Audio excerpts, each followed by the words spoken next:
Hello everybody and welcome to yet another 180 Markets Weekly Wrap. Well friends, on the macro front, the big news of the week was the RBA raising interest rates by 25 basis points. And it did catch the market slightly by surprise, and we have seen it flow through where the Australian dollar now has gone from about 0.65 up to buying about 67 US cents. But other than that, it has been fairly quiet on the economic front. But here at 180 Markets, what we are certainly starting to notice is a pickup in that stock-specific company fundamentals. That's right, investors are paying a lot more attention, and now we are seeing those ramifications flow through where, although there is not one specific sector that is really leading the market, we are seeing companies respond to good news on an individual front. And for our point of view, that's very encouraging because it means that we know there is money on the sidelines and it is getting rewarded for those correct ideas. Although they are hard to find, we are certainly finding them. And now to talk more about what went on in capital markets and placements for the week, I'll turn it over to Sean. A bit of an up and down week on the market. So pleasingly, there's been quite a few good movers today on the upside, but placements this week were a bit frustrating, especially for brokers, as a lack of investor demand is now seen with quite a few changes for placements and rights issues. All right, the biggest placement of the week is a conditional placement. So let's look over here, Nickel Industries. They've come out of a trading halt this morning and they've announced a 19.99% investment that's conditional upon shareholder approval. Now that's going to be done at $1.10 per share, 943 Aussie dollars. That was a 23% premium to the last closing price. That'll also be combined with a expansion of their nickel cobalt project. So they clearly need the funds to expand, but they need shareholder approval. So you would think shareholders will probably approve that because it's at such a good price. So it could potentially be good buying here, as it's still trading below the placement price, but time will tell.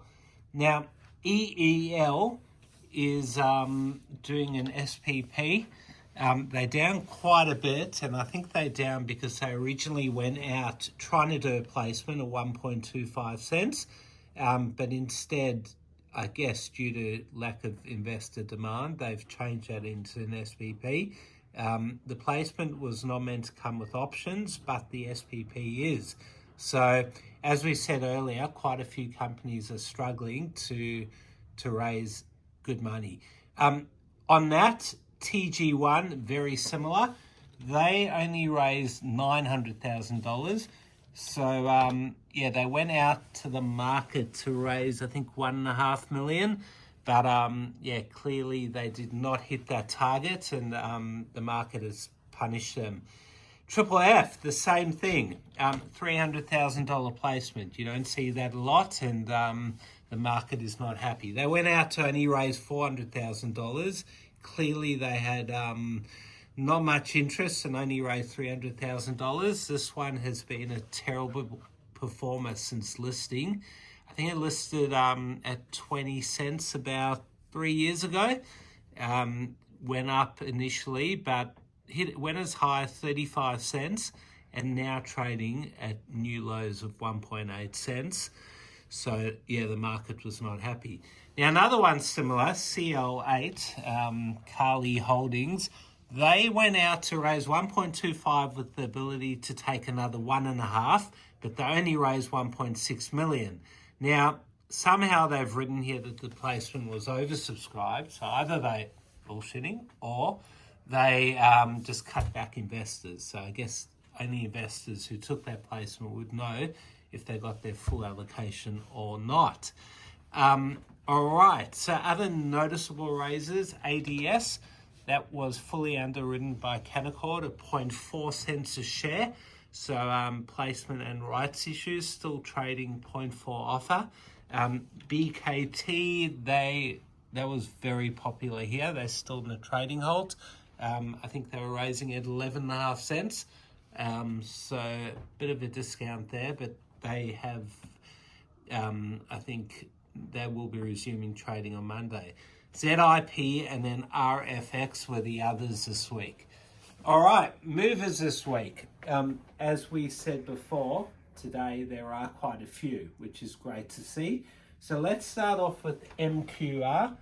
They're up today, a nice 59%. They announced a farm-in with Min Resources, which is a massive lithium company. And that farm-in is at MQR's lithium project, of course. Lithium is still very hot, so Min Resources will be paying $4.8 million for a 25% initial stake. And it's good to see MQR have the move, because as we can see, it was trading a lot higher here about 3-4 years ago, but today it's had this massive spike. Let's look at the 30-day chart. So it still is regaining some of the losses it had back about 2 months ago, but it's good to see. LME, so this one has received, not one I really know, but they have received a takeover offer today, 42.5 cents a share.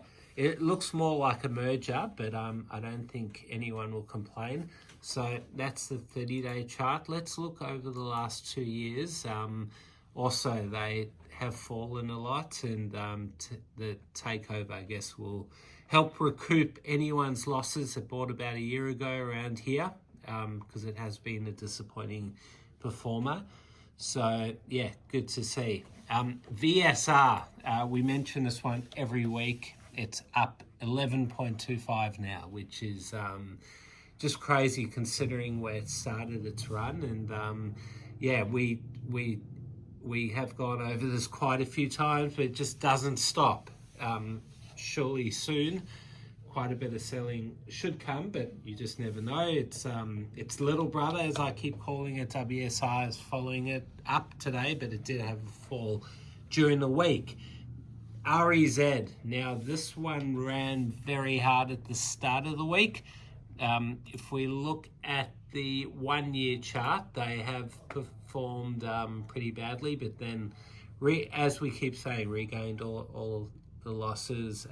That was a Next Investor pump, and they really pushed it up quite well, so it will be interesting to see if they keep going. Now, Next Investors have released 2 reports on Solus Minerals. If we look at that chart, it started its run at about 15 cents and trading at 77.5. This week, they did announce a placement as well to, I think it was 55 cents. Unfortunately, we didn't get access, so but this one has been performing really well since those Next Investors, and they've also did announce a acquisition of the lithium project, so clearly that theme is still continuing. Downs this week, AAJ has fallen quite a bit. Now, I don't know why they're selling today. Placement stock should only be issued on Monday. But you often see that these days. So placement was of 5.8 with an option. They're now trading at 5.3. 5 million shares traded today, which is pretty disappointing considering the stock should only be out on Monday. Finally this week, PEB. This one was a terrible performer. They announced that Medicare will stop covering their CXB project in America, and that's one of the risks of biotechs. We often see that when certain things change, it can really destroy all the value. All right, everyone, have a great long weekend. We'll see you all next week. Thanks for watching another 180 Markets Weekly Wrap. If you want access to thousands of capital raises, sign up at 180markets.com.au and you'll get access to our very next capital raise. Thanks for watching.